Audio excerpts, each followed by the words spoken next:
পরিচালক শূন্যতা পূরণে নির্বাচন নয়, ফারুক আহমেদের নেতৃত্বাধীন বাংলাদেশ ক্রিকেট বোর্ডের চিন্তায় অন্য কিছু। ইতোমধ্যে এনটিভির কাছে এসে পৌঁছেছে একটি খসড়া কমিটির পুনর্মূল্যায়ন খসড়া, যেখানে বিসিবির কোনো ধরনের কার্যক্রমে সরাসরি অংশ নেননি এমন কিছু মুখও আছে।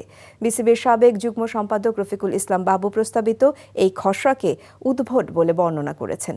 রোববারই ঘোষিত হতে পারে পূর্ণাঙ্গ সাব কমিটিগুলো। নিলয় মজুমদারের রিপোর্ট।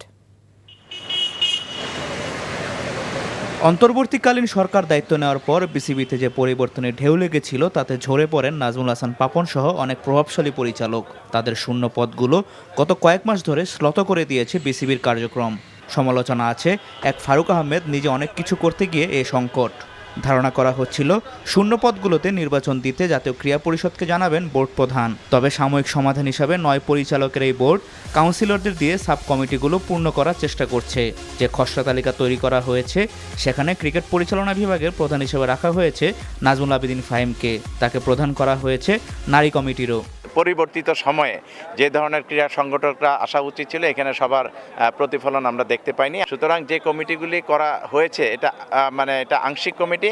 আমি আশা করছি এটা পূর্ণাঙ্গ কমিটি করার ক্ষেত্রে প্রকৃত ক্রীড়া সংগঠকদেরকে এবং ক্রিকেট সংগঠকদেরই এখানে প্রাধান্য দেওয়া হবে। কিন্তু ফাইন্যান্স কমিটিতে আমজাদ হোসেন কোন হিসেবে অন্তর্ভুক্ত হয়েছেন সেটি পরিষ্কার নয়। যে তৃতীয় বিভাগ ক্লাবের কাউন্সিল হিসেবে তাকে রাখা হয়েছে সে ক্লাব থেকে আমজাদ সম্পর্কে কিছু জানে না বলে জানানো হয়েছে। টুর্নামেন্ট কমিটির চেয়ারম্যান হিসেবে রাখা হয়েছে শফিউল স্বপনকে, যার পাবনায় নিজস্ব লিগই হয় না বহু বছর ধরে। আগের বোর্ডের ধারাবাহিকতায় আকরাম খানকে রাখা হয়েছে ফ্যাসিলিটিস বিভাগে। মার্কেটিংয়ের দায়িত্বে আছেন বোর্ড সভাপতি ফারুক আহমেদ নিজেই। এই বিভাগেই কাউন্সিলর না হয়েও সদস্য করা হয়েছে একটি বিজ্ঞাপনী সংস্থার প্রধান রিজওয়ান বিন ফারুককে। তারা কোনো না কোনোভাবে এখন হঠাৎ করে কাউন্সিলর হয়েছে আমার ধারণা, আদারওয়াইজ তারা এই কমিটিতে আসতে পারতো না হয়তো। সেটা কিন্তু তারা প্রকৃত ক্রীড়া সংগঠক নাকি সেটা আমাদের দেখার বিবেচ্য বিষয়।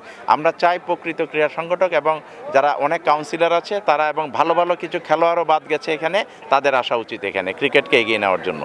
অথচ খসড়ায় দেখা মেলেনি মিডিয়া বিভাগের কোনো প্রধানের।